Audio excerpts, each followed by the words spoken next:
I'm the person who has seen this show before. I'm a person who's never watched an anime.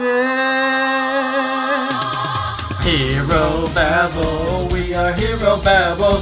HiroBabble, we are HiroBabble. Hey, hello and welcome back to the HiroBabble podcast. I'm your host, Michael. And I'm Spencer. And, Shabbat Shalom. Hello to everyone. We hope you had a good Easter. If you don't celebrate, hope it was just another good Sunday. We dropped our last episode, covering episode 23 that day.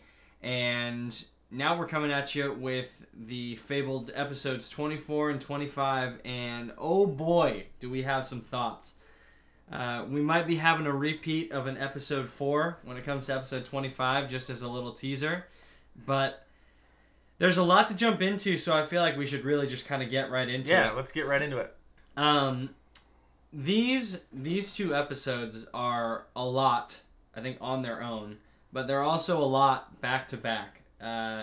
24 throws a lot at you.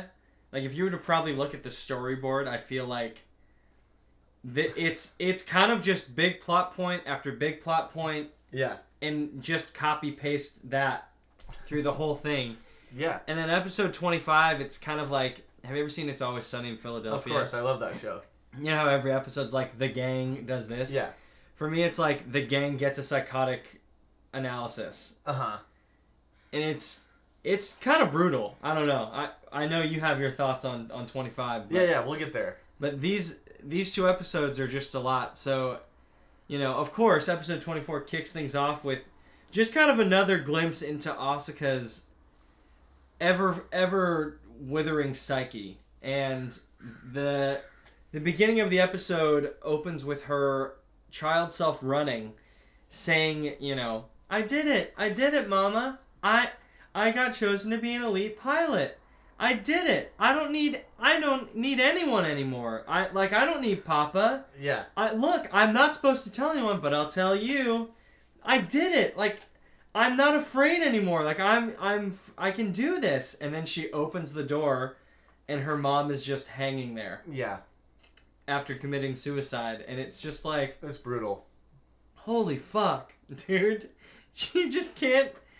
I say she can't catch a break, but she's already experienced this in the past. But, she can't, because then it cuts to her in present day, sitting in a tub in the middle of a broken down home, just saying, 0% sync rate.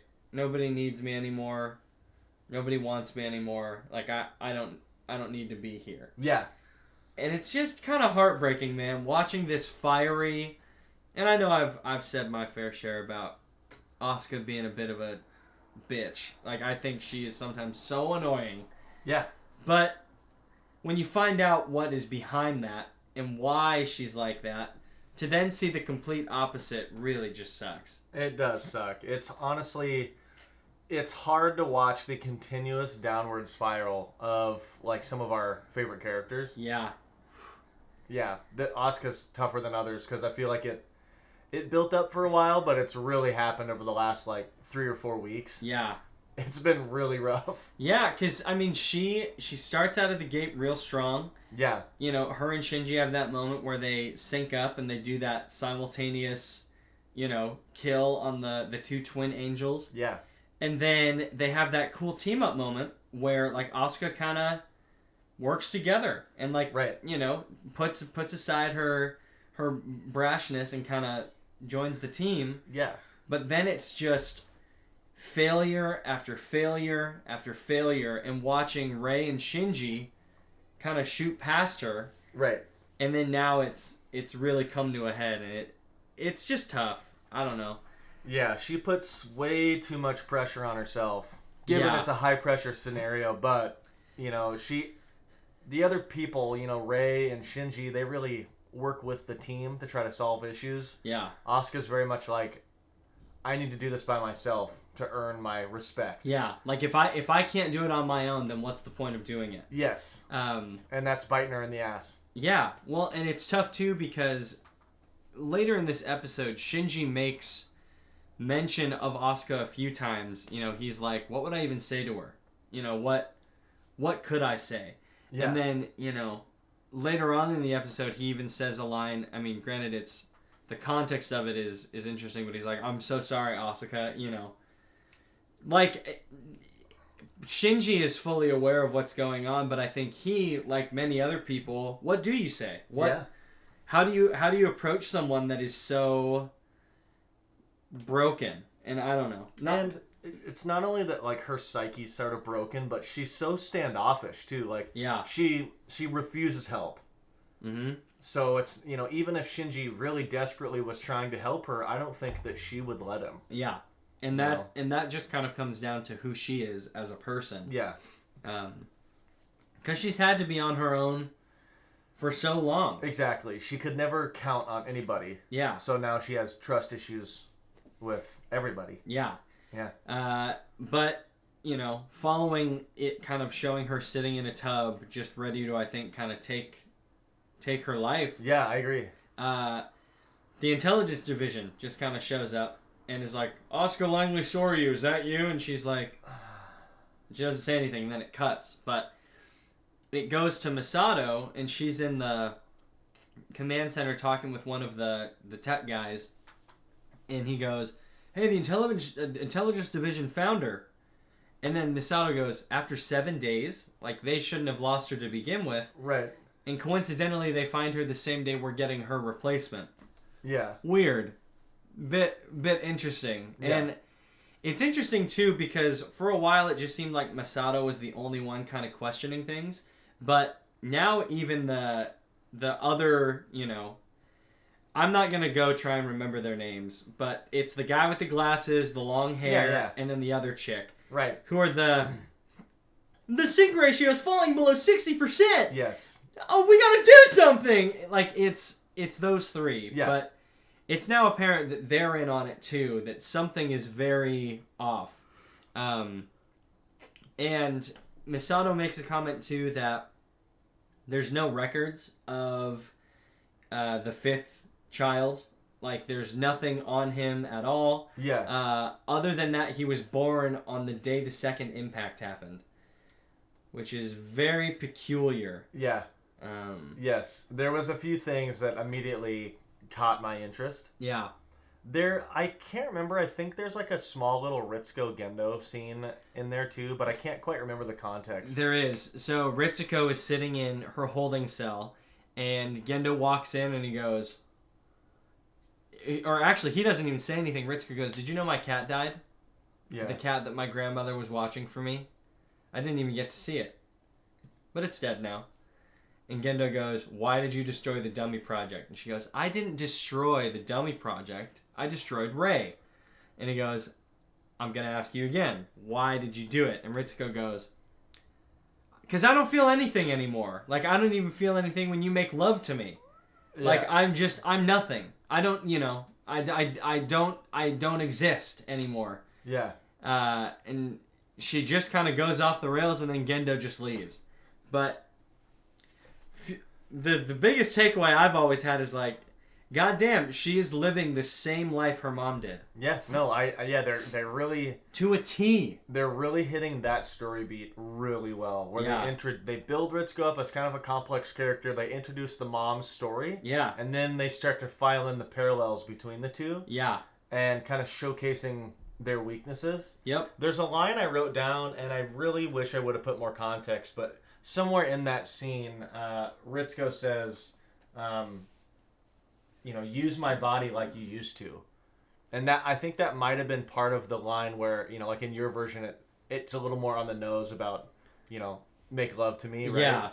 But, that sort of hits home at the kind of nasty nature of what's underneath this whole nerve project. And yeah.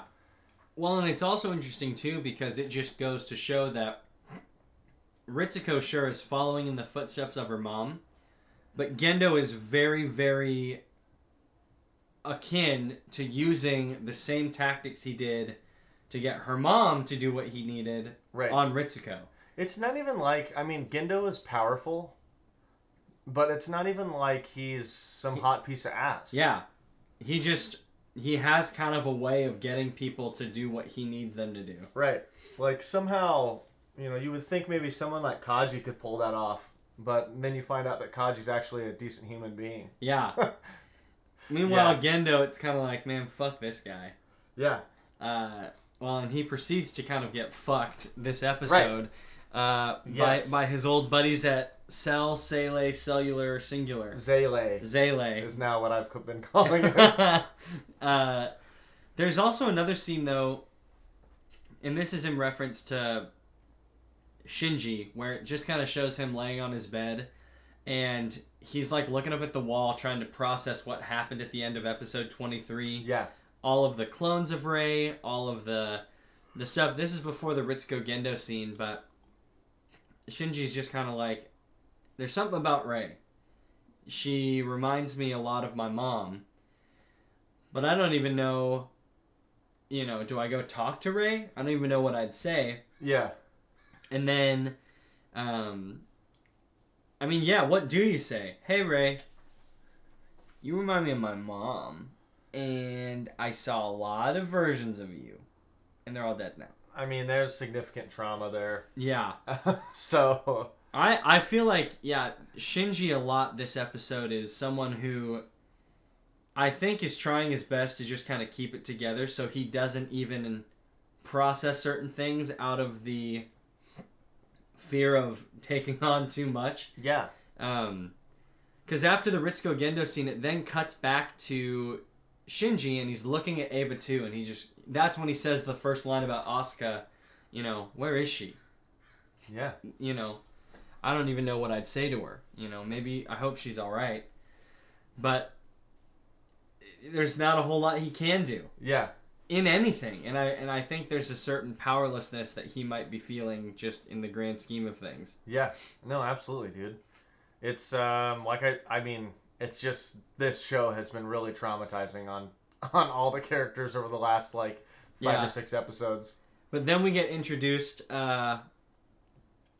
to the fifth. The fifth. Not before, though, we have another scene with Shinji looking out at this destroyed landscape, and he's just like, Kensuke, Toji, the name of the class rep.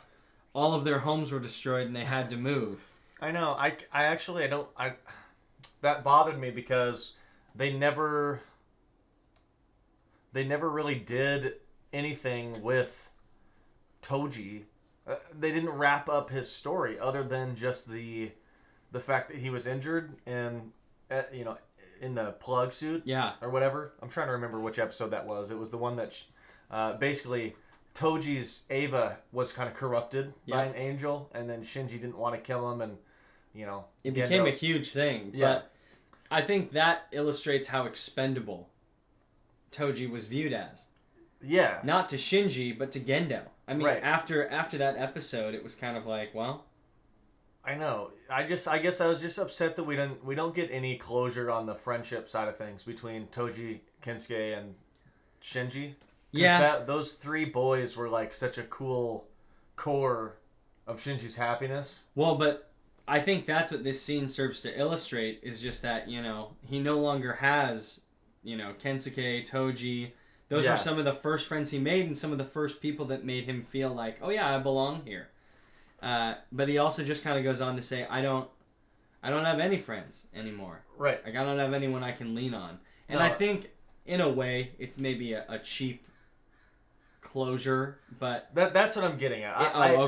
Symbolically, I think it makes perfect sense to write them out here. Mm-hmm. I just would have liked to have seen that goodbye from those guys. Because that would have really brought in the personal side of, yes, we fight these battles, but, and yes, homes and buildings are affected. Yeah. So for it to directly affect, his close classmates, and now they have to leave because of it, I think it would have been a really interesting scene to see them have that conversation. Yeah.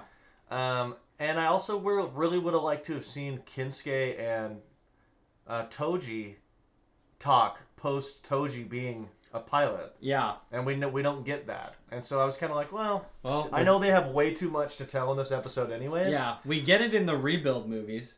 Oh, okay. I look forward to that. Yeah, they have like a much bigger role, which is cool. Great. Especially like Kensuke and all that. So because those guys are such fun characters. Yeah. So this episode and I think 25 really. I think 24 kind of suffers a little bit because of what they want to communicate in 25. Yeah.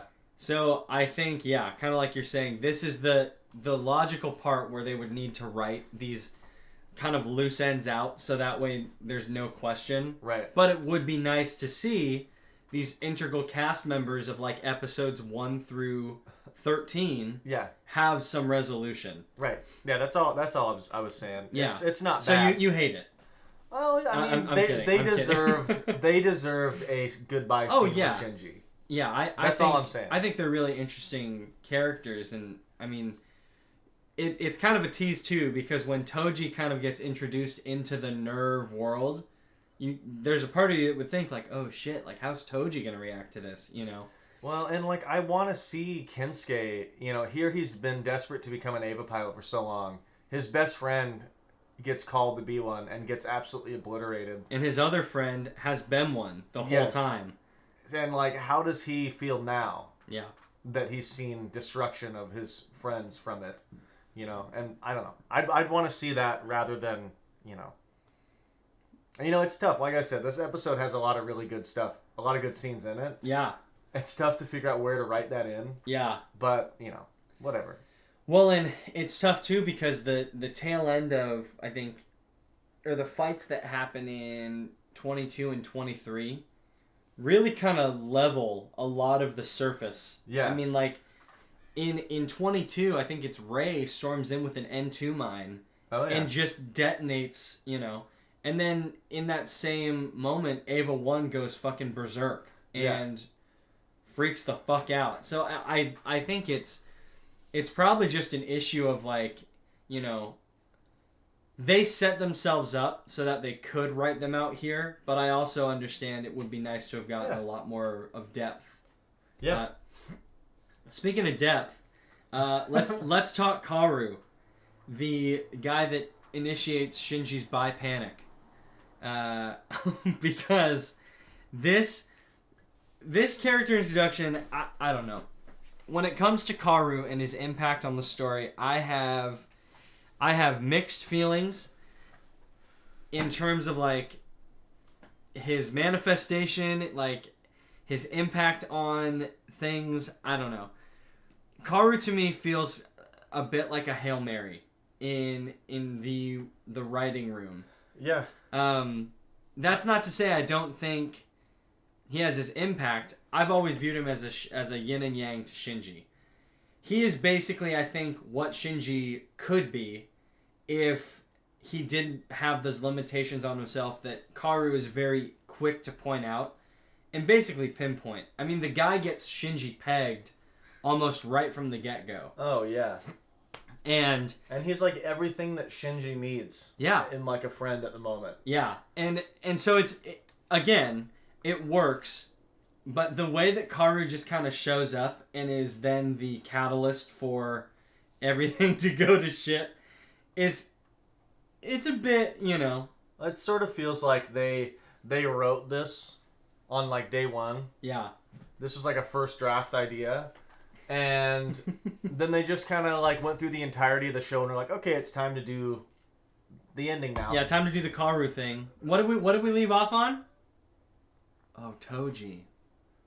Just say we don't want to pay the actor, so let's just say that his parents.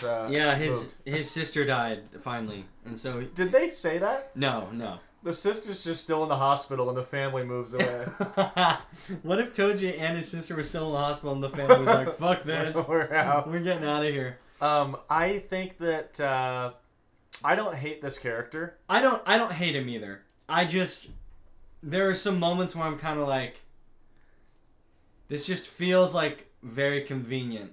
It tracks. I mean, like every angel just like shows up. That is true. There is no like, you know, lead up to it, like a sign that this type of angel is about to show up. Yeah.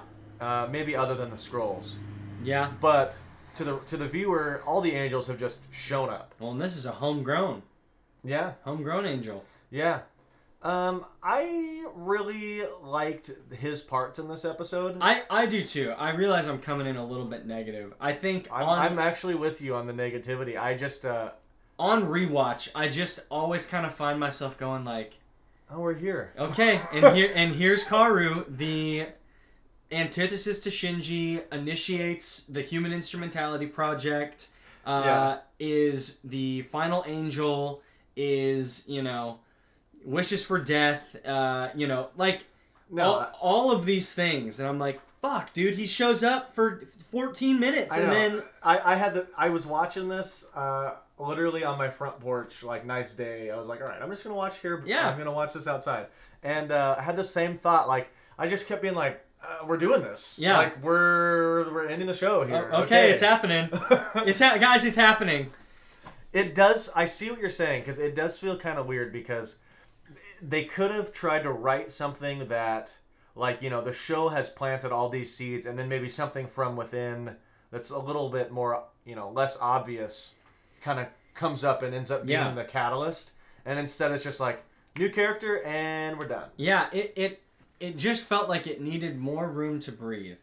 Like it felt as though Kaworu initially served much more of a purpose to flesh out like a camaraderie with Shinji, to become close, like they could become really good friends. Right. And instead, the arc of Kaworu, again, I'm not gonna spoil anything further, like, because there's really nothing to spoil, but his arc kind of starts and ends in 14 minutes. Right. It totally does. And you're kind of just like, fucking what?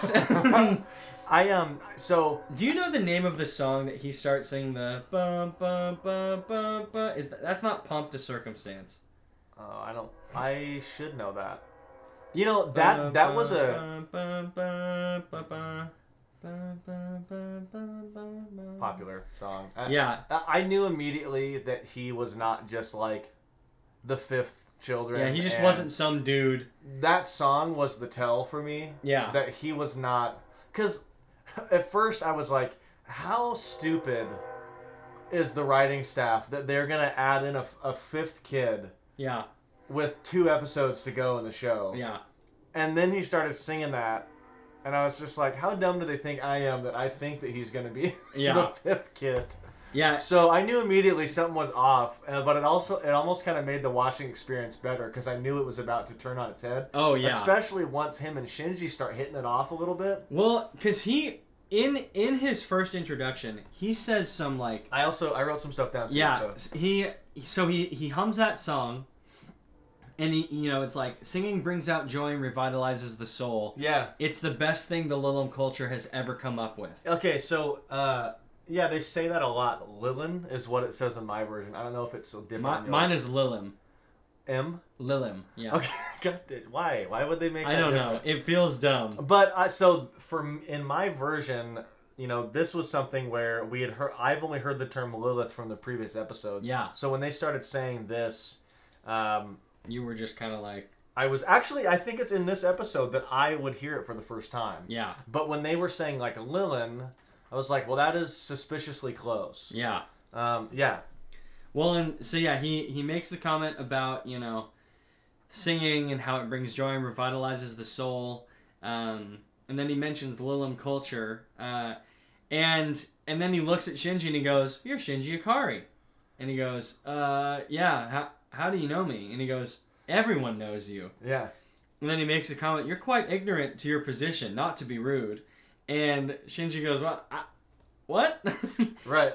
And there's this banter back and forth where Kaworu is basically like, "Yeah, man, you are super important. I don't know why you don't view yourself as that, because you are." And Shinji's like, "Stop." Yeah. And Kaworu just goes, "Mr. Ikari." And he's like, "Stop. Just call me Shinji." Right. Okay? God, you're stupid. And Kaworu's like, "Mr. Ikari." And it's just like, they're flirting. I know, they totally are. They're flirting, It's man. like not even... It's obvious. Yeah, they're really out here hitting. Or like, he's hitting on Shinji, and Shinji is like, "I don't know Affection? I know. Okay. Yeah. No, sounds good to me, man. Right. Are we gonna kiss? I don't know. It gets close. Yeah, it does get close. But yeah, it's a very interesting intro scene. Yeah, it is. Where basically Kaworu shows up. Yeah, Shinji, you're kind of a dipshit if you don't think you're important. Because you are instrumental to like all of this. Yes. Anyways, you're looking kind of cute. Because you are instrumental. Sorry. I mean, yeah, you instrumental are, to all of this. You are human instrumental. Hang on. Pardon me. Yeah, you're hot, man. Yeah. Oh, okay. Yeah. Thanks, man. Yeah. You want to shower together, man? That's pretty much how it goes. Well, yeah. There's a great scene where Kaworu meets Rei. Yeah. And they have like kind of this.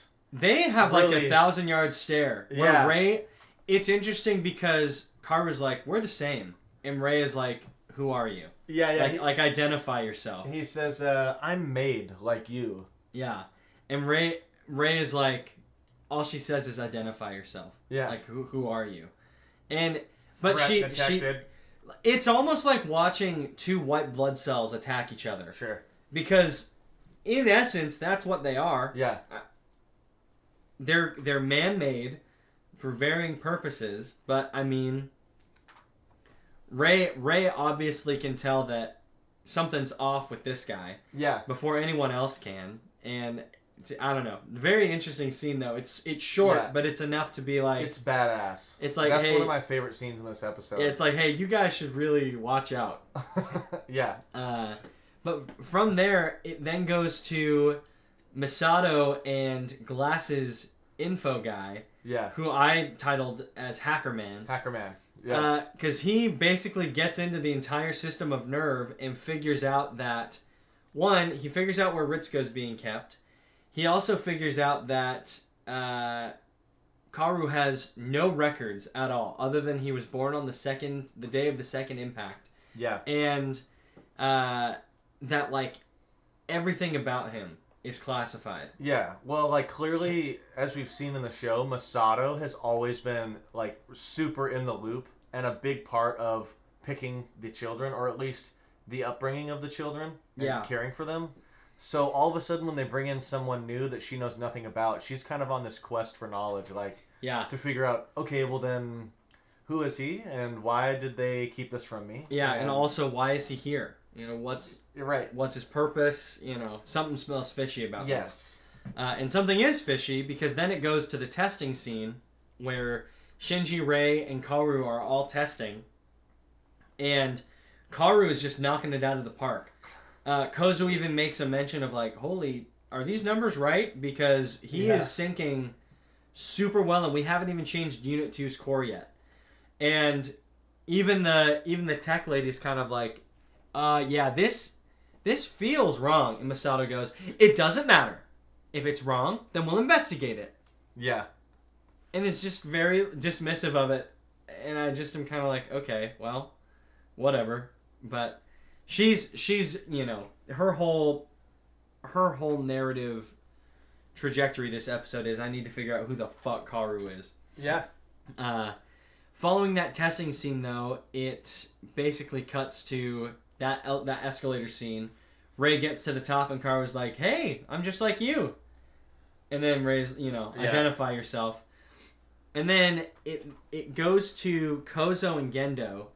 And did you write down what Kozo says? I have, I don't know if it is in this scene or not, but there is a scene close to this where Gendo reveals, it might be in a Zele sequence where Gendo kind of reveals his hand that he has. I'm trying to remember what he has, like a piece of he has like the body piece of Adam in his hand, like he has like an eyeball on his hand. Oh yeah, isn't he like? Doesn't he say to Kozo, we don't have a whole lot of time left? Yeah, he says, upon the elimination of the 17th angel, our wish will be fulfilled. And then he says in his head, it won't be long, Yui. Oh, yep. I think that happens later in the episode. Yeah, I can't quite pin when that takes place, but... But him and Kozo have a discussion. Misato is at her apartment, And she, like, looks in Shinji's room, and he's not there, and she's like, fuck. When is he gonna come back? Yeah. She's hurting. She's hurting for Shinji. But then it gets to a little hot and steamy shower team with the two boys, where Kaworu walks in and, you know, meets up with Shinji, and he's like, hey, what's up? And Shinji's like, oh, you know, I'm just, like, wrapping up for the day. I'll probably shower and then go home. Right. And Kaworu makes his comment where he goes, the fact that you are able to go home is good. That is a good fact. Yeah, because Shinji's really, like, he's sort of sitting there, and he's just like, well, my home life's kind of shit. Yeah. So I'm just going to kind of, like, stay here as long as I can. And he's like, hey, man, you shouldn't be down on it. Like, the fact that you have a place to go is pretty rad. Yeah. You know? And then Kaworu goes, I'd like to talk to you more. Can I join you in the showers? And Shinji goes, yeah. And he goes, is that no? No, I don't mean no. I mean yeah. Like, yeah, you can. Right. And then it gets hot and steamy real quick. It really does. You know, it's not even like that weird. It's not. It's not like overtly sexual or anything. Like, I'm joking when I'm like it's a steamy shower scene, but pretty much it amounts to Kaworu basically systematically pegging Shinji on every character trait he has. Right. He's like, you don't like to be close to people. You keep them at arm's length. You're afraid that you don't want to depend on anyone, but you also yearn for people to depend on you. Yeah. You know, you are someone that has a tough time with affection because you don't want to get hurt, but you also want affection. Yeah. He's really dressing him down. Yeah, he's like, you know, you are afraid of pain, that's why you push people away. But then he goes into this monologue where he basically says, you know, to exist as a human is to experience pain. And even if you have a glass heart like yours, it's just something you're going to have to endure. Like, you can't avoid pain, you know, but you can get good at navigating it. Which is I think that's like a refreshing take. Because Shinji is just very much, at all costs, I'm going to avoid getting hurt. Or right. being in harm's way. If I can avoid it, then I won't get hurt. And that's fine. And I can still be myself. Whereas Kaworu's like, hey man, you are... I very idealistic about wanting to avoid the very thing that's impossible to avoid. Yeah. But Kaworu's like, I think it's noble, but you have a glass heart, and that's okay. Also, I love you. Yeah. And like, there's an endearing quality, I think, to it. No, totally. Yeah. I don't know. I think it's like exactly what Shinji needed to hear. Yeah, absolutely. Like, honestly, it is exactly what he needed to hear, and like desperately needed somebody to just believe in him. Yeah. And he totally gets that. Yeah. From Kaworu. And I really like the idea that this sort of angel, you know, kind of godlike being is so sexuality fluid. Yeah. I think that's kind of cool. Especially considering the time that this was made. Oh, yeah. I think that's pretty badass. Yeah. Well, and I think it's cool, too, because there's nothing sexual about it. It is quite literally two guys, like, having just like a heart-to-heart. I don't know. While showering. Yeah. And I mean, sure, Kaworu grabs Shinji's hand, and, like, Shinji blushes a little bit. And I'm sure there are people out there that are like, gay much? But yeah. I don't know. I mean, at the same time, like, I think that we could go on a huge diatribe about, you know, the male gaze and like, it's gay if two dudes touch hands, but if two girls did it, that's affection. You know, that's like platonic. So I didn't perceive this as Kaworu and Shinji are gay. I perceived this as like, this was a really loving moment that Shinji desperately needed and was looking for. And it was very genuine. Yeah.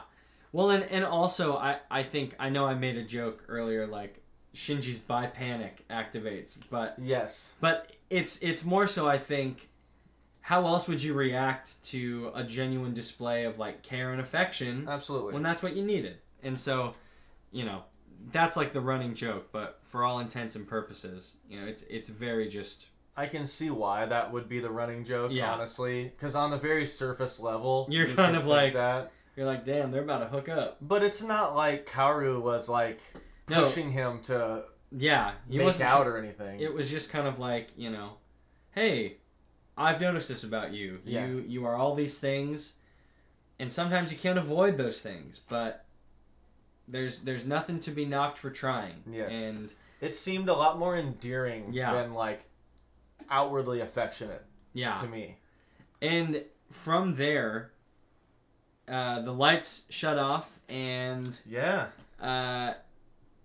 you know, they spend the night together, and Kaoru kind of gets to, or is it? Am I getting ahead of myself? Well, let's talk about that scene. I mean, I think there's a few things happening simultaneously here, because there's like the A plot with Shinji and Kaoru. Yep. Then there's like a B plot with Masato and Pen. And yeah. Where she says goodbye to Pen for the last time. Right. I know. That was sad, man. So what? She sends him off to like her aunt's house or something? Or yeah, like she's basically like, you know, you're gonna need to get out of here. Right. You know, and this is probably the last time I'll get to see you. It's once again crazy to me that they give Pen a goodbye scene, but not Koji or Kensuke. But whatever. Not a whole lot of voice acting for a penguin that just goes. Yeah, that's a cheap scene. Yeah. There's like a deeper plot happening as well. That's kind of like the Zele betrayal of Gendo happening. Yeah. So this episode actually manages that pretty well, where it's got like a few things simultaneously building to the ending. Yeah. And yeah, I like that about this episode. Yeah. Well, I think the scene that also happens. So Sele is basically there, and they're like, you know, we have planned this for years, and now like one zealous individual is trying to shut us down. You know, I think we really need to, you know, the time is now to finally like realize our plan. Yes. Masato says goodbye to Pen. It cuts to Gendo, and Gendo goes, he says that line that you wrote down. That's where we're at. Yeah. He says, upon the elimination of the 17th angel, our wish will be fulfilled. And then he says to himself, it won't be long, Yui. Yeah. And from there, it also, so it shows Shinji and Kaoru talking at night, and you know, Kaoru is kind of further picking Shinji's brain a little bit, and Shinji kind of when goes, they're in bed. Yeah. And Shinji's like, I hate my dad. Like, you know, I don't know why I pilot. You know, I want to protect people, but you know, I also hate my dad. And Shinji goes, why am I telling him all of this? Right. But Kaoru is just kind of like, yeah, man. Yeah, I hear you. It's funny because Shinji has like a couple red flags that sort of go up because he's very private. Yeah. And he has like a couple red flags that go off, but he sort of is like, screw it. Like, it feels good, so like, who cares? And it's sort of as nice as the viewer to see him sort of just put his guard down for like once. Yeah, for like 1 second. Just to be like... Right. Yeah, you know, shit's kind of rough right now, man. I'll be honest. Yeah. I'm not doing too hot. Right. And Kaoru's like, yeah, I know. Yeah. Holy fuck. Kaoru's like, okay, going to bed now. Well, and is that when he says, like, I love you? Yeah. Okay. I thought it was in the shower scene for some reason. I could be in the shower scene. I distinctly remember him saying that. No, I think the shower scene, who cares? Yeah. At some point they hold hands, Shinji blushes, and at some point he tells him he loves him. that is the shower scene. Okay, yeah. So then the next day, it shows Misato meeting with the long-haired guy from the Nerve tech team. Yeah. And he basically reveals, Kaoru is able to set his sync rate to whatever he wants it to be. Yeah. And Misato goes, fucking what? That's unheard of. And she goes, and so this person's from Sele, and he goes, yep, sorry I couldn't get more info. And she goes, that's okay. I think I know who I need to go talk to. And who else is it other than Ritsuko? So Masato shows up and basically goes, all right, what is Kaoru? Like, who is he? Yeah. And Ritsuko goes, he's likely the last angel. And Masato's like, what? What are you talking about? How? Yeah. Fucking whatever. And sure enough, it's like clockwork. As soon as that conversation ends, Karu's just like, all right, Ava 2, time to burn this fucker down. Yeah. And he just kind of floats up and lands on Ava Unit 2 and begins the descent to meet with Lilith. Yeah. There's a couple things I want to talk about before we get into this let's talk downward spiral of Kaoru doing his, like, you know, challenges on humanity here. Yeah. So they have a... I just wrote down a quote here between Rei and Kaoru. Yeah. Where Rei says... Basically, she starts questioning, like, why am I even alive? Yes. And fuck, I even wrote that down, too. And she also, in referring to the fifth, she says to herself, like, he's the same as me. Yeah. And so it kind of starts this idea that she is now starting to put the pieces together, which, you know, maybe hasn't happened in the previous iterations of Rei. Yeah. And then there's this amazing scene with, I wrote Zele and Kaoru, but I it might just be Sele. Yeah. And maybe they're talking about Kaoru. Yeah. But I wrote down this quote, and because it really kind of... It clears up a lot of the whole Lilith thing. Yeah. And this is where This is where my version first mentions Lilith. Unreal. So, like, the episode before where we were kind of battling on, like... There's no way your version hasn't said this yet. Yeah, when the fuck do they say it? And it is right here in my version. And so... This is a guy from Zele talking. He says, "We, humanity, usurper successors from the Black Moon. Our progenitor is Lilith. And the angels, the true successors who rose from the now lost White Moon. Their progenitor is Adam. The soul salvaged from Adam exists in you." Talking to Kaoru, or about Kaoru. And then he says, "Adam's restored physical self has been embodied within Gendo," and it, you know, flashes to Gendo's hand, which has like a fucking eyeball on it. Yeah. Don't know how we missed that before. Well, he always wore gloves. No, dude, you're right. Yeah. Holy fuck! I was waiting until we got to like that point.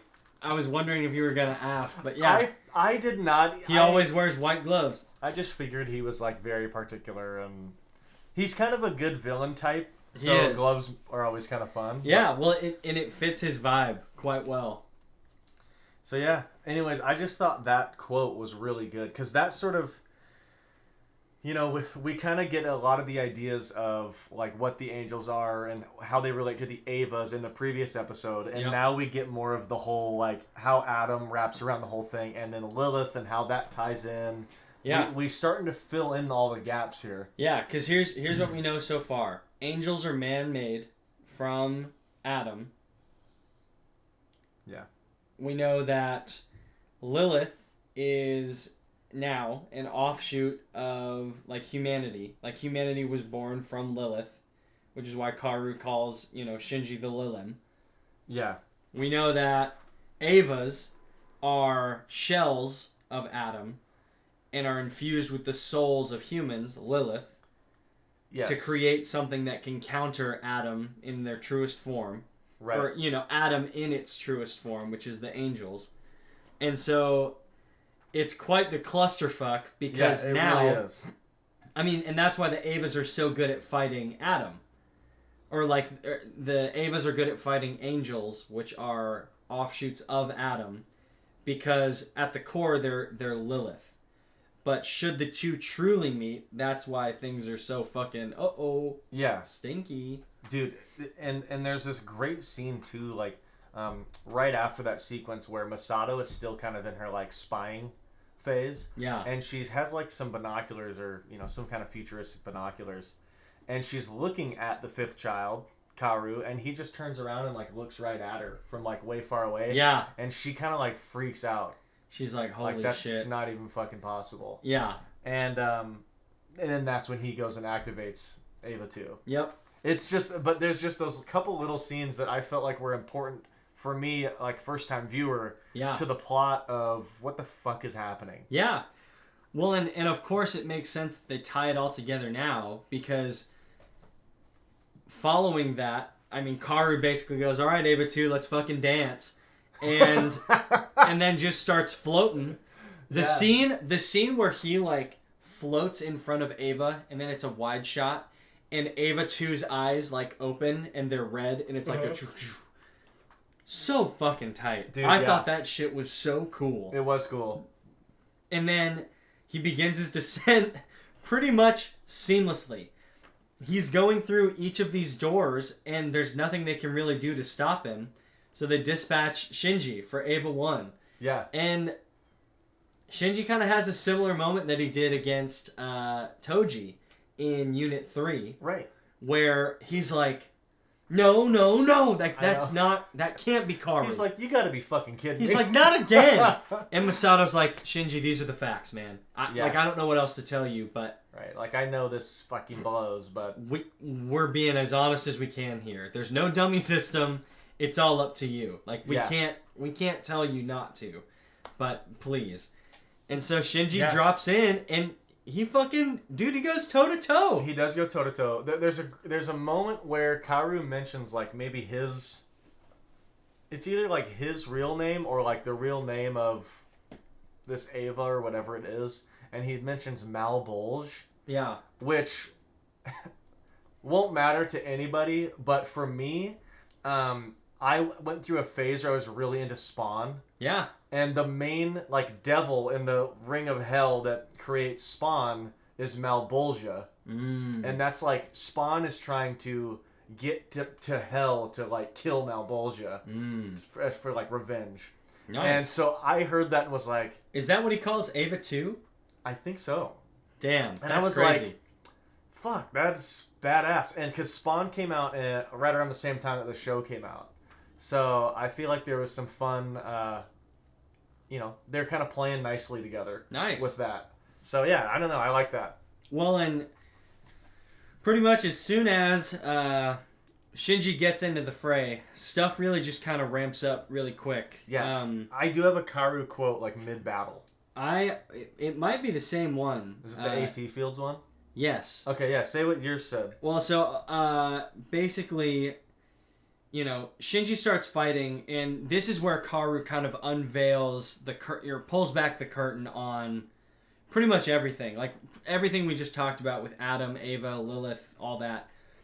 He kind of just lays it out plainly. He goes, Avas are born from Adam, Lilim are humans, and Shinji tries to stab him with the knife, and he goes, you have your own AT field? And he goes, oh, AT field. That's an interesting name that you call the field that surrounds the mind. Yeah. And Shinji's like, I don't know what you're talking about, and just keeps trying to stab him, which is a very human response, Like, yeah. Shinji, in so many circumstances, is just confronted with these existential moments or, like, explanation. He's like, I don't know, I just have to kill you. Yeah. Fuck. Stop telling me all this shit. I really like the Netflix version of this line, too. Yeah. What did yours say? So, they're both talking about the mind, right? And the idea of the AT field to Kaworu is, like, he says, AT fields are the inner walls everyone has in themselves. And that's really deep because, like, Shinji has basically been battling himself the whole time. So has Asuka. All these characters have had a lot of internal just trauma. And so to think about the AT fields in the same way that you think about, like, your own mind is brilliant. Oh, yeah. Kind of like the walls you put up. Yes. And so there's probably like a Pinterest quote out there, like, I built my walls so high to keep people out. Exactly. Or something like that. And so to think that this higher power, that is essentially what humanity is trying to break through. I want you to keep that energy for episode 25. No, I could. Because exactly what you just said is what makes 25 such a damn good episode. No. Yes. Because you're right. That's the whole goal. That's what instrumentality is. Right. Is breaking down those walls and combining basically everyone's stream of consciousness into one. Right. To create a new god. Yes. In theory. I Sure. mean, that's kind of what Sele's, they're like, we must follow the deep sea scrolls. Like, look, guys, we tried to make God before, and it fucking didn't work. But if we tried it again, like... We've got the old one chained to a cross down in Nerv's basement. I think we can do it again. There's the one guy that's, like, kind of been out of the loop and has missed a couple meetings, and he's like, wait, we do? What? Guys, I just checked my email. What the fuck is going on here? Wait, what's chained to the bottom of Lilith, catch up. Who is Lilith? Yeah. But it's a really good point because I think, and it's interesting too, a lot of the terminology that gets thrown around in this show about the Avas and the angels and the AT fields, it's all like, framed in this context of, you fight the angels, you gotta break through their AT field. That's like a force field, so it's like, you gotta be strong. But then when it gets a much more, like,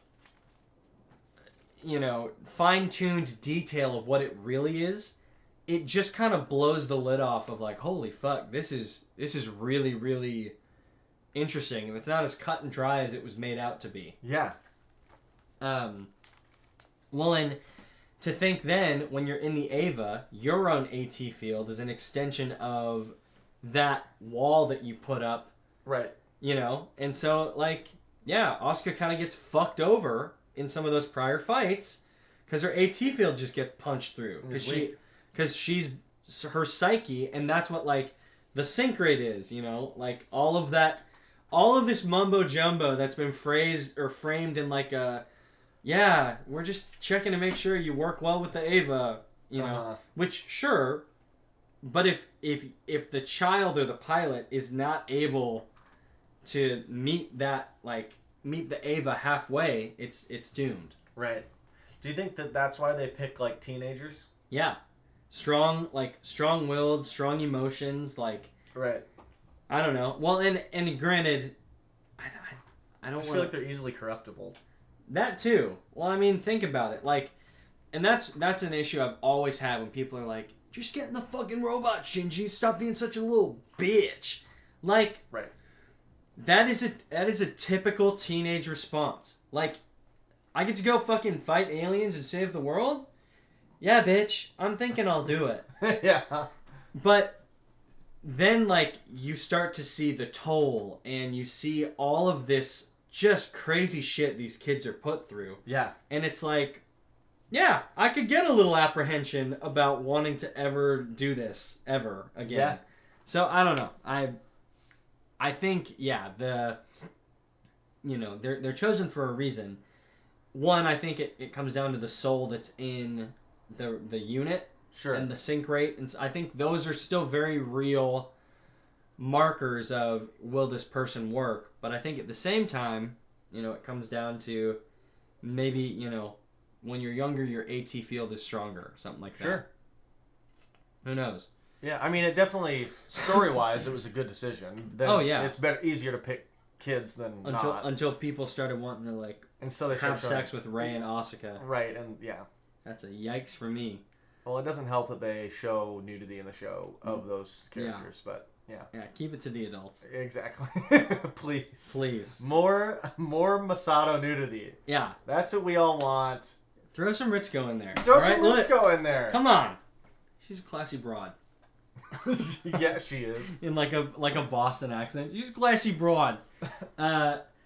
So, circling back to... We're like mid-fight between Shinji We're mid-fight. Karu's kind of laying it all out on the table. And it's at this point that he breaks through the final barrier, and he's looking at Lilith, and he has this, like, epiphany where he goes, oh, I get it now. I think I finally get it now. And he lowers his AT field because Shinji kicks Ava 2's ass and kind of, like, starts shambling towards Karu, and Shinji's like, why are you doing this? What's the meaning of this? And, like, grabs him. Yeah. And Karu goes, I was, like, destined to live forever. And now I think that it's better if I die, because death is like the true freedom one can experience, or like death is the one true freedom anyone can experience. And he's like, so you should kill me. And Shinji's like, no, like I'm not gonna, I don't want to kill you, but you're an angel and all this stuff. And I I know that this is like, I don't know. I know this may be a controversial take, but when it holds on that, it's this scene where Shinji is just holding Kaworu, and it starts to pan out, and the music is kind of vamping, and then it starts building up a little bit, and then it's just a sudden break, and it cuts to Kaworu getting squished in Ava 1's hand, and then it's a cut to his head falling into the water, followed by Ava 1 getting showered to get the blood off. Fucking amazing. I thought that was so good. Dude, there's like some really great animation in the the end game of this fight. Yes. It's a little unclear to me what's happening, but I almost feel like Kaworu at some point sort of teleports them. Yeah. In like some different dimensional planes. There's a point where they're like in this black hole, and there's like all these like white stalagmites everywhere. Well, and he calls that Heaven's Door. Mm-hmm. Which is a good name. Well, but one. I mean, if you recognize, that's where the scene where like Rey was carrying the Lance of Longinus down. That's where she was. Oh, okay. In that area. So we've seen it before, but it's a bit different this time around. So explain a little bit how what had to happen between Kaworu and Shinji's Ava's to where they were able to where he was able to somehow break through and get them to that area. Oh, I think what ends up happening is Kaworu can manipulate. I think there's a door, so they're going down through these various holds. There's an elevator that takes you down, and I think he just pops open the last one. Okay. And then it cuts to him initiating the card reader that finally unveils the final, door to Lilith. So that's what he ends up doing. So, okay, yeah. It just the fight was cool. The fight was really It was cool. a little bit confusing to me how they ended up in certain spots because they did this whole black hole thing and so it was just a little confusing once they ended up back at Nerve, but it looked badass. Well, because Kaworu basically starts his rampage from where Ava 2's holding unit is, and just takes it down all the way. So, there was, let's see. Okay, so when Kaworu gets down to the door that we've seen open, and this has been the consistent battle that me and you have had all podcast, as to what is underneath Nerve, whether it's Adam or Lilith, and this is where it's all made clear. Yeah. And this is also what I think is one of the bigger downfalls of this episode is Kaworu sees the doors open, which you've seen this open for a couple characters so far. They open, he looks at him, and in my version he says, Adam, no, it's Lilith. And that is supposed to be this revelation. This moment. Yeah. But because the Netflix version never ever planted the seed of Lilith being a possibility, you were the one who planted that possibility for me. And I could not care less whether it's which one, because it's whether I know the name of it, it still is just the mysterious thing underneath Nerve. Mm-hmm. I couldn't give a shit less whether it was Adam or Lilith at this point. It was just and when that scene happened, I was like, oh, they wanted that scene to be you thought it was this all along? Well, it's actually this. Turns out it's diarrhea dick farts. Yeah. And while that exact thought happened to me, I thought it was Adam, and then it was Lilith. I have no connection to either of them. Mm-hmm. And they never sowed the Lilith seed ever, so I just don't care. Yeah. And why should I? I mean, they could have told me it was Lilith from the very beginning down there. They could have. And it wouldn't have changed anything in the show for me. Yeah. Because I don't know anything I don't know Adam. Well, and I don't know Lilith. You do know Adam from what Sele says. Yeah, you know Lilith from what Sele says. Yeah, but those guys... Kaworu makes mention to Lilim. Well, yes, but so for you, you know them better than me because you've seen the show multiple times. For me, a lot of those Sele scenes are fucking over your head until you start getting like into these late episodes when shit starts making sense. Mm-hmm. So for me, it wasn't effective. That's fair. And I can see how, like, in later watches, now understanding the whole thing, I can... Well, not the whole thing, but most of the show. Yeah. I can see how that would be an interesting plot point. But in my first watch, I was like, okay. Yeah. Great. No, I get it. But, yeah. Okay. So, yeah, you got to where he basically pops the old head off. Yeah. I really liked the battle between Kaworu and Shinji because it was, Shinji's definitely sort of winning the battle, but it really didn't feel like a true battle. It felt like Kaworu was sort of toying with him to get what he wanted out of. Well, he wanted the conversations to happen. Well, and it also just kind of felt as though that Kaworu had a very clear plan in mind, and all of a sudden it got turned on his head, and then Kaworu just kind of gave up. He was like, you know what? Actually, I'd rather die. Yeah, and I think part of that is that he maybe had a plan. Yeah. And then he met Shinji, and it's almost like Kaworu was sort of testing humanity. Yeah, a little bit. And Shinji kind of gave him hope for humanity that, like, you know what? Mm-hmm. These guys have hope, and, like, they're not all bad. Well, and he also doesn't hate humanity either. I mean, in his first introduction, he's like, I think Song is one of the best creations Lilim, you Lilim have ever come up with. Yeah. And so, yeah, and when he has that realization that it's not Adam at the bottom, he's like, huh. Yeah. Interesting. I had the same reaction. And he's like, I get it now. Okay.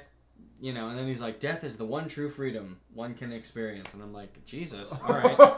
It's kind of dark turn, but okay. Yeah. Well, and speaking of dark turn, I mean, Shinji just kind of pop goes the weasel. And then it cuts to him and Masato standing on like a rocky cliff face. Yeah. And Shinji's kind of like really beating himself up. He's like, I deserve to die, basically. Like, Kaworu is great. Like, Kaworu is... And it's the parallel where Kaworu is everything I think Shinji wants to be.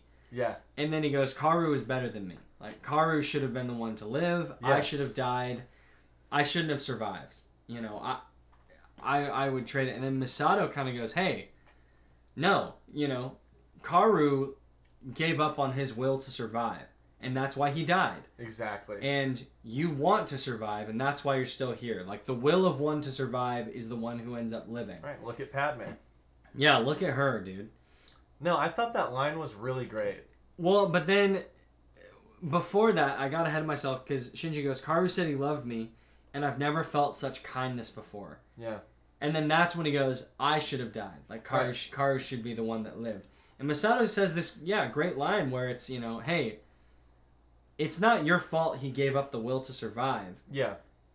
You want to keep living. And that's how it is. The one who has the will to survive will keep on going forward. Yeah. It sort of just hints at Shinji's humanity. Like, he sees this sort of idealized person that's super confident in everything that he says. And, I mean, a lot of that comes from sort of Kaworu's omnipotence. Yeah. But quite literally, yeah. Yeah, but I think Shinji sees that, and like you said, he really wants to be that. Yeah. And like the way that he was able to connect with him and find so many common things with him, mm-hmm. he kind of sees his potential. Yeah.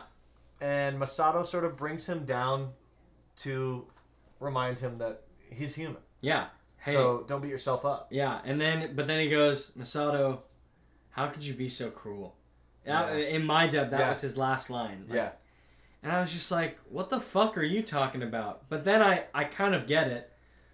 Because here is Shinji going on this big diatribe about how great Kaworu is and how, like, special he is, like, as a person. And Masato shoots that down and is like, hey, that doesn't make him any better than you. Yeah. And you're still here, and you deserve to be here. Yeah, it's funny because Masato really is being like a good friend. Yeah. Like that's what you should say Yeah. to a buddy that's having that kind of crisis. Yep. You tell them like, no, screw them. Yeah. You're in the right.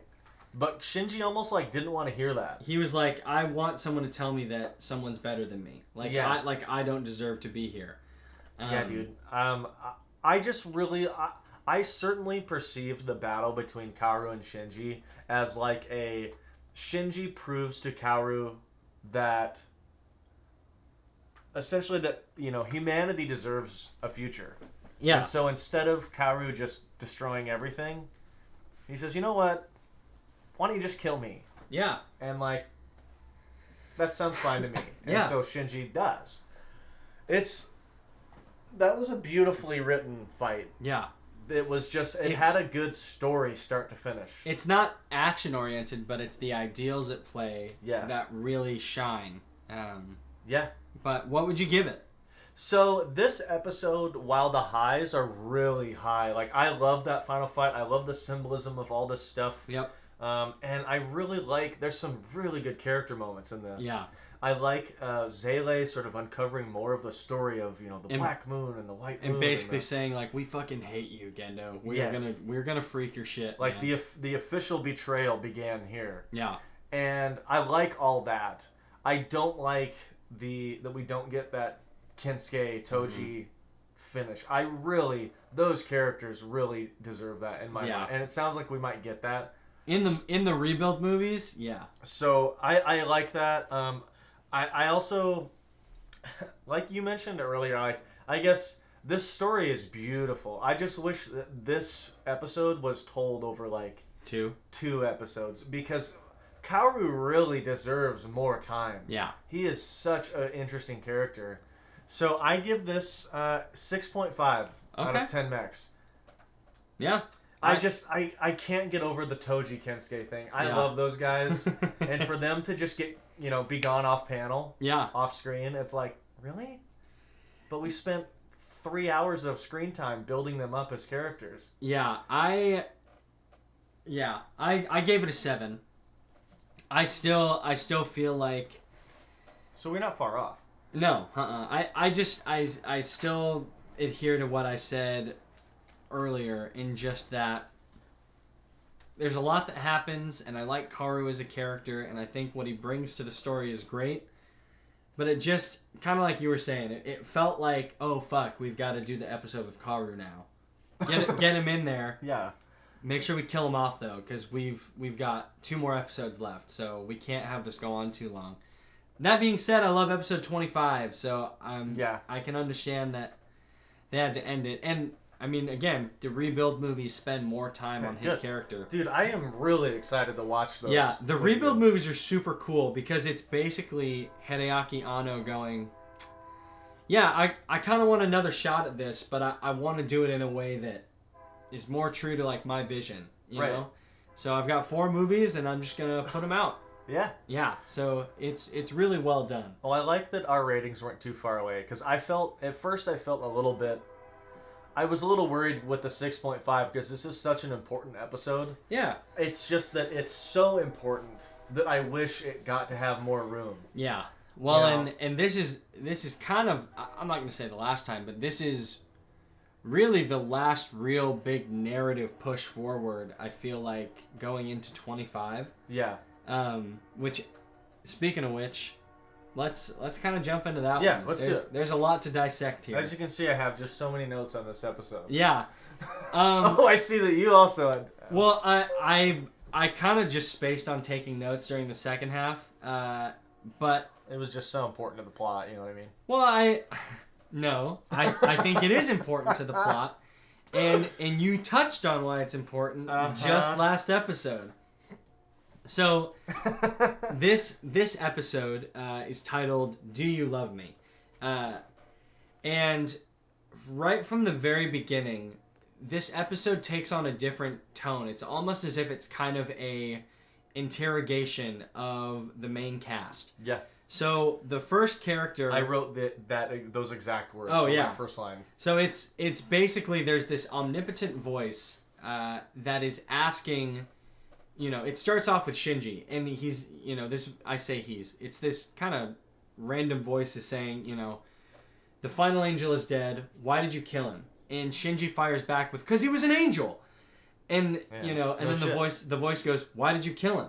Well, I don't know what you wanted me to do. Like, I was just doing what I was told. I was just being a good pilot. Yeah. And then it says, why did you kill him?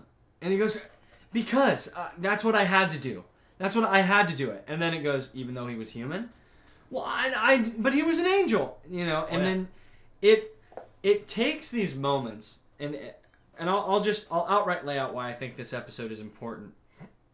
So often in media or, any form of consumable, like whether it be books, movies, television, anything, there's a lot of moments where an author says, I left it vague so it could be up to your own interpretation. Yeah. But I think it is a much bolder choice to say, no, this is it. This is how it's going to be. This is why it is that way. And this is how the character is coping with that. And in this episode, you witness Shinji, Masato, is it Asuka and Ritsuko? Yeah. And Asuka, the main three, and Rei too, right? Uh-huh. You witness kind of the four main cast get fucking drilled on various aspects of their psyche in ways that really kind of illustrate why they are the way that they are. And as I'm sure maybe a counter argument could be, well, hasn't the show been basically building on these ideas? Yes, but but not like, okay, look at Masato. There have been conversations where in past episodes you and I have discussed, that moment she breaks down when talking to Kaji, the moment where she divulges her true reasoning for being at Nerve to Shinji. And we've hypothesized maybe where she's coming from. And not only are we kind of on the money, but the show takes it a step further and goes, oh, so do you seek out male affection because that's the only validity you get? Do you seek out, comfort from others because you aren't comfortable with yourself? And it does so in an uncomfortable way where the character that you're watching is basically freaking out. Like, no, that's not me. But, again, imagine if this wall that we put up was an AT field and these questions are chipping away at that. Sure. And in my eyes, that's exactly what it is. Watching Shinji go through this same arc that he's had with, all of those introspective moments when, like, the Eva went crazy or when he got sucked into the angel. Mm-hmm. When he just became the soup. Yeah. All of these things, these same questions that are being asked now were asked then. Why do you pilot the Eva? They were even asked during moments in regular. Asuka asks him, why do you, or he asks Asuka, why do you pilot? And she goes, well, duh, to kill the enemies, you idiot. Yeah. And I realize I'm kind of pulling different parts of this episode together, but I just think watching this episode gets me emotional at a few points because, especially with like Asuka and talking about, this need where she doesn't want to depend on anyone, but she also wants to get approval from others, but she can't really ask for help because that goes against the first thing, like setting all these rules for herself, and the minute one of them gets broken, it's like she doesn't know how to compute that. And then watching Masato, who's like, I fucking hate my dad, but I also found myself so excited when he said he needed me. And then someone goes, so is that why you went for Kaji? Because he reminds you of your dad? And she goes, no, I actually loved him. And that's why it's so tough, because Kaji ended up being someone that wasn't like my dad and all these things. I don't know. I don't know. I mean, dude, I am typically a sucker for this sort of artsy... Yeah. Like, I've mentioned in multiple episodes, including the last one, that I really like when shows give time to breathe to ideas. And this episode is doing just that. It's saying, hey, these seeds that we've been sowing on the characters' personal levels, let's give that just a full episode of time to sort of bake. Yeah. And that's what this episode does. And I love The animation in this is great. Yeah. There's a lot Some of of things those that fucking really trippy good. episode or like those trippy transitions are wild.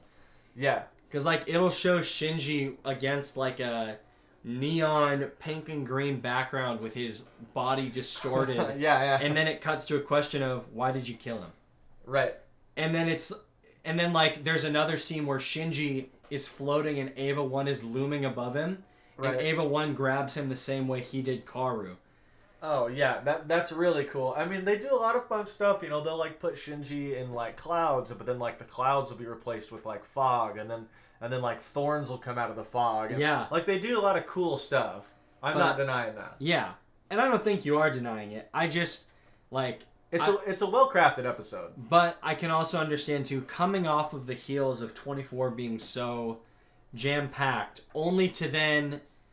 I'm not going to use the term regurgitate because I don't think it's solely just repeating. I think it makes perfect sense to use that. No, I think it adds a lot more. And I think it adds a very poignant perspective. Like, for example, Shinji. The first questions he's asked are, why'd you kill Kaworu? And Shinji is kind of repeating these same answers of, it was an angel. Like, he was an angel. Like, he was evil. Like, I had to do it. And, They told him to. Yeah, then it cuts to, and that's like the arc he experienced kind of in the beginning. Yeah. Then it goes to, why do you pilot? And he's like, because I want to help people. I don't really care about the recognition. But then Asuka cuts in and goes, oh, stop lying to yourself. You do it because you want to be praised. You pilot because you want to feel important, you want to be accepted, you want to do a good job, and being a pilot is what gets you that. See, and that is such a good question. I like that question better than the why'd you kill him because we've seen Shinji quit piloting the Evas like I am done. Yeah. Multiple times in this show, at least twice. And so that question, I think, that rattles him a little bit. Yeah. To try to figure out, well, why do I? Yeah. Because he kind of, throughout the show, he keeps kind of like... coming up with different reasons. He convincing himself that it's this. I do it because I want to make my dad happy. I do it because I want to protect people like Toji and Kensuke. Right. I do it because I want to help the other pilots, like Rei. I don't want her to do it alone. Right. I want to make Masato proud. Like, I want to help everybody. Right. I like the recognition. Like, I want to do a good job. Yeah. And it cycles through all of these reasons until ultimately it's like, okay, well, which is it? Sure, it could be all of those at once, but Asuka calls it out plain as day. You want to feel important. So you do it to get that recognition, and everything else is kind of a bonus. But stop making it out to be as though you're holier than thou when you want the same thing everybody else does. And I'm just like, very interesting coming from the person that also seeks out pretty much their entire mental well-being from their success as an Eva pilot. Yeah. But at the same time, who better to call that out than the person that is actively suffering from that, psyche. Yeah. So, I don't know. I think that initial bit is really good. I agree. I really enjoyed, there was a part where Rei was being interrogated by Rei. Yeah. and Rei has this incredible line where she says, I want to die. I want to return to the void, but he won't let me. He won't let me go. Not yet. Yeah. Speaking, of course, to Gendo. Yeah. But it's interesting, too, because that contrasts the beginning of that conversation where the other Rei is like, you don't even exist. And Rei goes, no, I do exist, and I find... Or she's like, I do exist. Like, I'm a person. Yeah. I have a soul. Like, I do exist. Well, yeah, am I not existing right now? Yeah. But then there's the duality of it where she's like, I find happiness in death. Because then that means I can be done. Yeah. And as someone that has been forced to live in existence over and over and over again, that duality makes a lot of sense. Yeah. And there's a really powerful kind of ending to this Rei versus Rei thing where there's a scene where Gendo walks up to her and Gendo says something along the lines of, you were created for today, like this moment. Like, straight up, you were created for this moment, Rei. Yeah. And it's just kind of like here she's like working so hard on herself to try Yeah. to figure out why do I exist and who I am. And then he's just like, hey, bitch, I created you for right now. So Yeah. that's So, all your life is. Chip, chop, chip. Yeah. Let's make it happen. Yeah. And I just thought that was powerful to show kind of, how desperate Gendo can be sometimes. Yeah. Well, and so following Shinji basically getting berated by different forms of Asuka, it then is time for Asuka to be in the hot seat. Yeah. And it's like, in the case of Asuka Langley Soryu, and her seat is her sitting inside Ava 2, kind of hunched over, and Ava 2 is mimicking this fetal position. Yeah. And it, like, kind of just starts out with, okay, how is this going to play out? Because we've gotten glimpses into Asuka being very much mentally abused and cast aside as a child. And, what are, like, the manifestations of that? And constantly it contrasts Asuka with Rei, and it flashes these black images that kind of spell it out clear as day. Separation anxiety, attachment behavior. And you see a lot of that where, like, I think specifically Asuka experiences that with Kaji, attachment behavior, attaches to Kaji, attaches to the idea of maturity, like, I'm so grown up, like, look at me. And that can be seen with Masato too, where she's like, look, Masato, like, my cup size has grown, Yeah. This chasing of, like, I want to be an adult. Like, I am an adult. You can't tell me what to do. I've done so well on my own. That's all that matters. Yeah.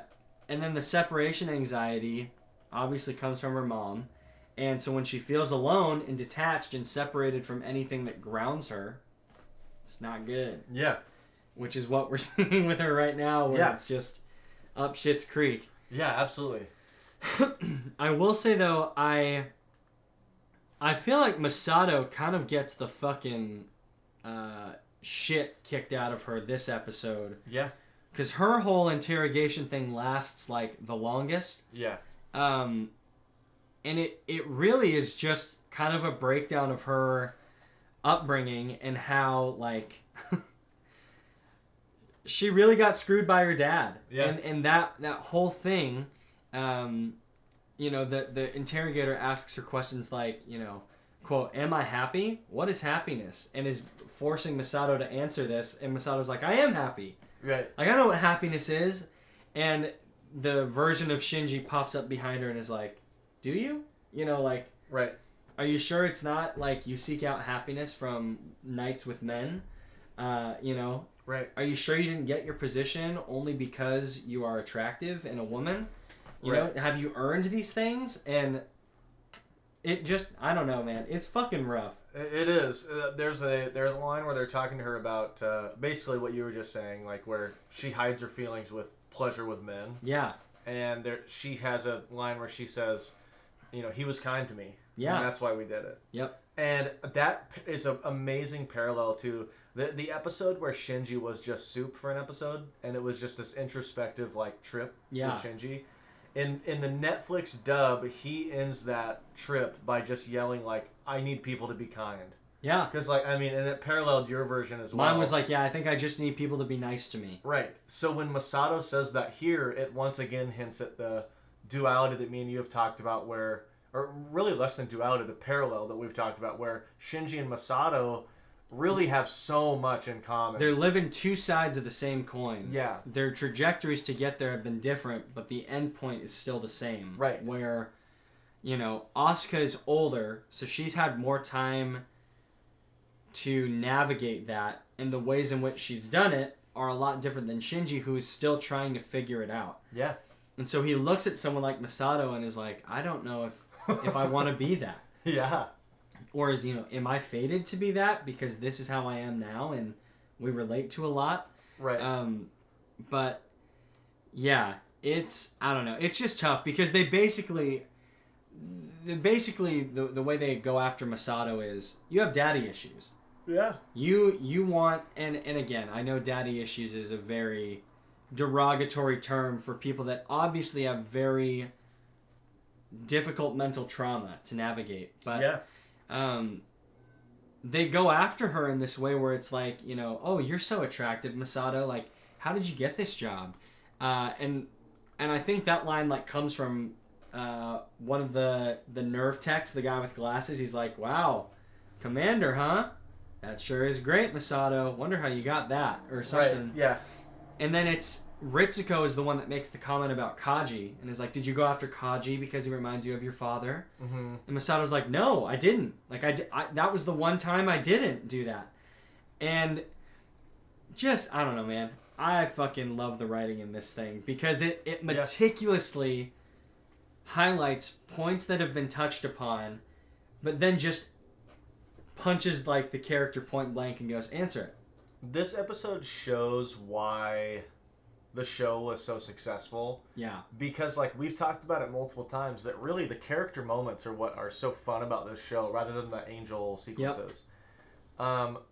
And part of that is because they wrote the characters so well. Mm-hmm. The fact that they can do an episode like this where it just delves really deep into the characters shows that they have written out the entire life of all of these characters. Yeah. And so then even back in like episode 1, when you have characters having conversations, they make sense on a really deep level. That a lot of shows, sure you make up a character and it's a couple sentences of their backstory, and sure you can write lines for them.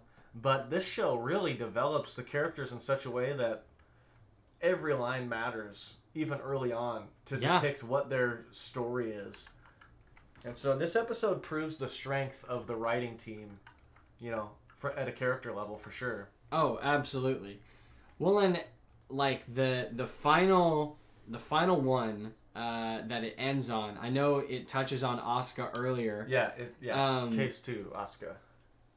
And like, this is probably the one that is most. This is the one I think that every time I watch it gets me, because the way that they pick apart Asuka in this like, setup is very rough. And like, I pulled up. I could have written the entire thing, but that's why my notes kind of stopped, because I was like, I can remember a lot of this, but it's the Asuka stuff that I really wanted to touch upon. And so in that first bit where it's talking about separation anxiety and it's talking about attachment behavior, it's cutting back and forth between Asuka and Rei. And so Asuka says, if you want real happiness, you've got to find it for yourself, not wait for someone to give it to you. And then Rei goes, isn't that what you've been doing?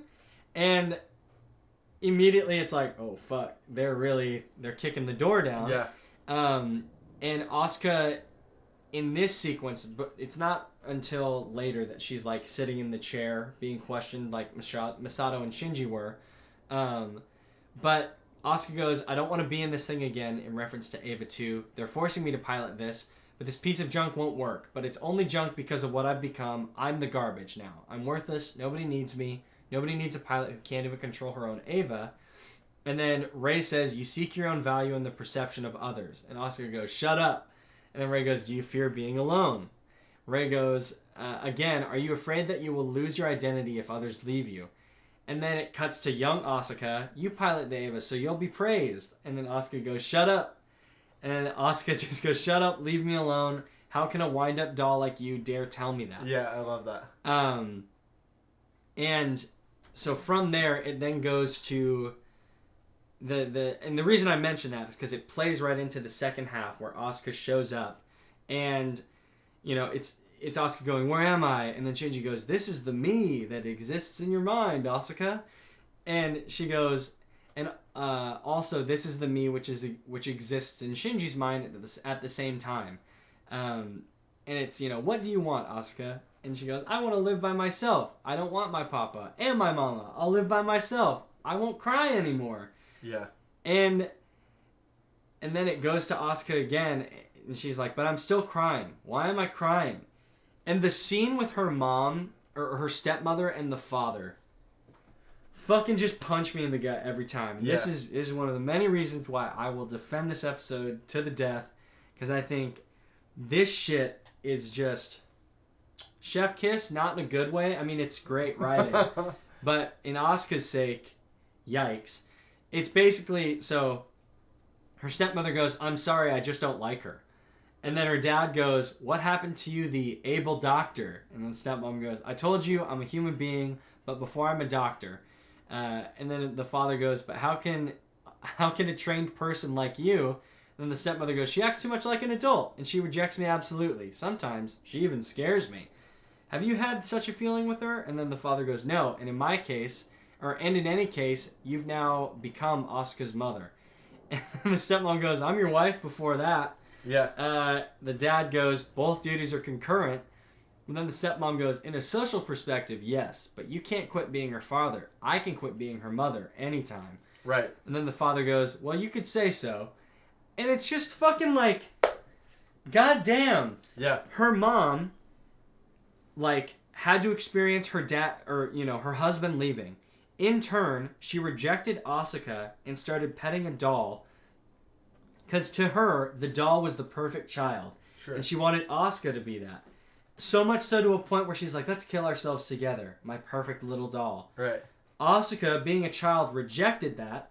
And then, in an attempt to try and, like, re-interface with her dad, had to deal with a stepmom that was like, I don't even fucking want this kid. Yeah. Like, I have no obligation to look after her. Fuck this kid. And you can do it too, right? And he goes, you could say that, I guess. And then she ended up alone. And I just... Right. Fuck, man. It is rough. I don't know. That whole final stretch where it's just, the mom saying, like, die with me. And then Asuka going, no, I'm not your doll. Like, I think by myself. I'll live by myself. Yeah. Holding herself to that creed and then just seeing where she is now is just rough. Yeah, I agree. But one thing, and I didn't write it down because I found it, but the last stretch of the episode is Shinji, Masato, and Asuka all saying 3 separate lines. Shinji's is don't leave me, Masato is don't ignore me, and Asuka is don't kill me. Yeah. And I think, great writing. I love it. That is for me, that's like the pièce de résistance of the whole episode. Because to see these entire character breakdowns summed up in those 3 lines, amazing. Yeah. Anyways, I know that was a bit of a tangent. I just wanted to highlight that point because I think that part is great. And yeah. Yeah. No, it's powerful stuff. We don't have to spend longer on this episode, but I dig it. I think it's a... Yeah. Let me say a few things because... Well, let's say a few things. Because I think that this episode and even 24 are episodes that are better on your second watch through. I think that if we didn't spend multiple hours dissecting each episode, that this episode probably would have brought a lot more clarity for the average viewer. Yeah. That just watches it and then, turns their brain off and doesn't think about it till next week. Totally. Whereas for me and you that, took detailed notes and really delved into everything, there was really not much that was new for me here. Mm-hmm. So to me, I just felt like coming off the absolute excitement from 24 to just delve into an episode where they didn't really give me any new information. It just felt like a step backwards, which is fine because, you're heading into the finale. Yeah. So it's okay to kind of take a step back to remember who we're dealing with here on a really deep level before we finish that story. I think that's important. Totally. I just think that the show has already done such a good job giving us the psychoanalysis of all these characters up until now that they didn't need this. So I just feel like, while this is a good episode, I think it's pointless. Like, I think they did a good job with it. I don't have any complaints. I just think it's pointless. But, like I said, I think that it's pointless for, like, me and you who really took a lot of time to discuss these characters. Yeah. I still think it has value, though. I think that even with my notes, I think... Well, and one thing I will say is I'm curious after the finale, 26, what your thoughts are on 25. Yeah. And if you'll view 25 as less of a stopgap or more of a lead-in. Well, if you look at like my thoughts on 4 was kind of a step backwards, and I didn't like 4 either. Yeah. And in retrospect, I now like 4 a lot. Yeah. So, but I'd again, say there's a good chance that I'll like this more. But also, I recognize that when we reviewed that, it was, I had seen it before, so I knew what was coming, which is why I liked it a lot. And as such, as you've watched more, it's like, oh yeah, that makes sense. Yes, I think that 24 and 25 are like fine wine. Yeah. They'll be much better the next time I watch it. Yeah, I'm really curious to see what your thoughts are on this finale. Yeah. I mean, dude, for context, this episode, 26, when it came out, people hated it. People sent, like, death threats to Anno, the creator. Yeah. They spray painted, like, death on the Gainax, animation studio wall. They, like, wrote letters. It was volatile. Yeah, I'm excited to see it. And yet I liked it. Yeah, well, I mean, it sounds like a lot of people liked it. It was just some people were mixed on it. Some people hated it. I think some people were expecting it to be different. Yeah. And finales are always one of the hardest things to write for. It's the biggest balancing act in the fucking world, man. Yeah. Kudos to anyone ever trying to end anything. Because holy shit, I mean, I don't know. And I think that that's something I constantly have to remind myself of. I think, and this may be a hot take, I think people who over-theorize and, you know, go, oh, well, they could do this because in episode 3 they made mention of the spork. And that spork, actually, in comic book number 68-2, that spork was actually the magical spork that led to the devastation of the entire human race. Right. And I think theory building and predictions are super great, but I think one thing that always needs to be remembered, you aren't the author. Yeah. You can want things to happen, but there's a vision. There's always a vision at the end of the tunnel. In some cases, maybe not. I mean, look at Dexter. Fucking, that show could have ended at season 4. Yeah. And it would have been great. But instead we got 6 seasons and it blew ass. But I don't know. Like, Attack on Titan just ended this past week after 140 chapters over 8 years. Yeah. So I'm feeling a little hot about it because I loved the ending. But a lot of people were like, 8 years down the fucking drain, Isayama. You fucking dumb cunt shithead. You ruined it. And I'm like, I don't think so at all. But anyways, I'm just excited to see what your thoughts are because a lot of people have strong opinions.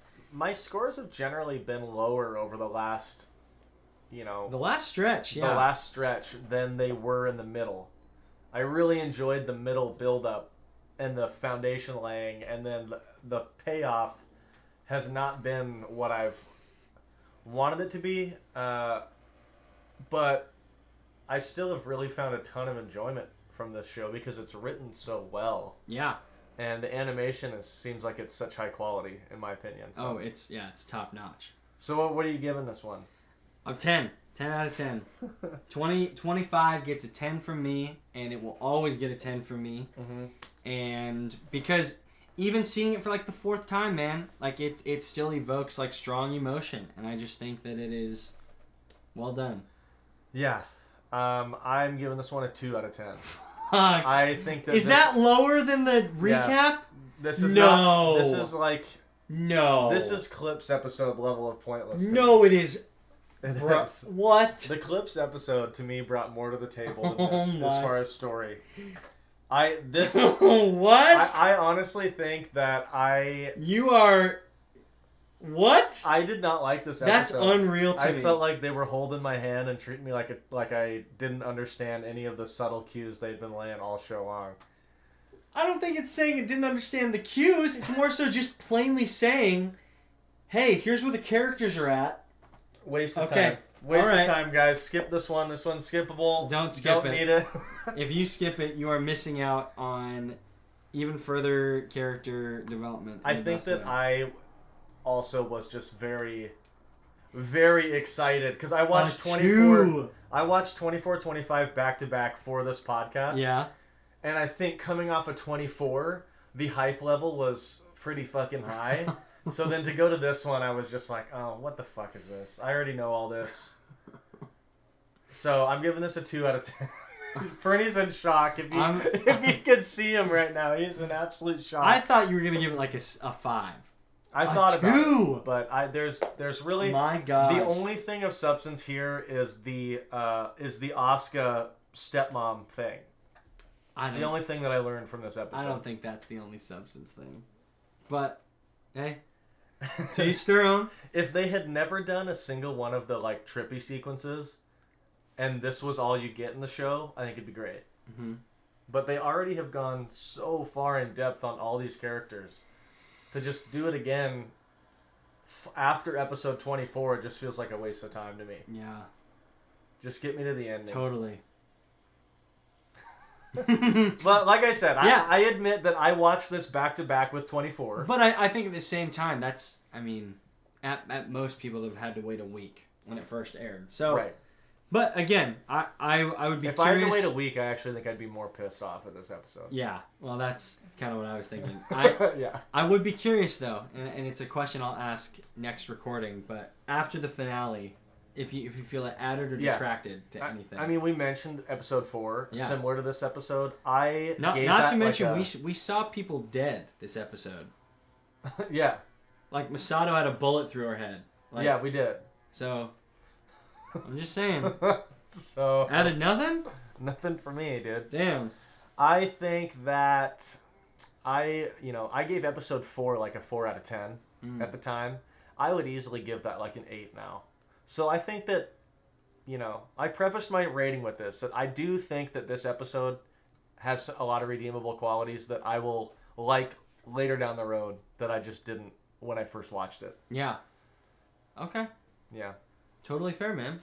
The old 2 out of 10. The old 2 out of 10. We're HiroBabble rating of a 6 out of 10. Definitely skip. No, you said 2 out of 10. Well, combining both of ours. Yeah, I gave it a 10 out of 10. Yeah. So it'd be a 12 out of 10. Yeah. What? 12 out of 20. 12 oh, okay, there we go. I was like, 6 out of 10. What? Yeah, so that would... Oh, would that be the average? Yeah. Oh, okay. That's a good average. That was quick math. We're doing high level shit here. Jesus Christ. Well, hey, thanks for tuning in to HiroBabble. Let us know what you guys think about this divisive episode. Please do.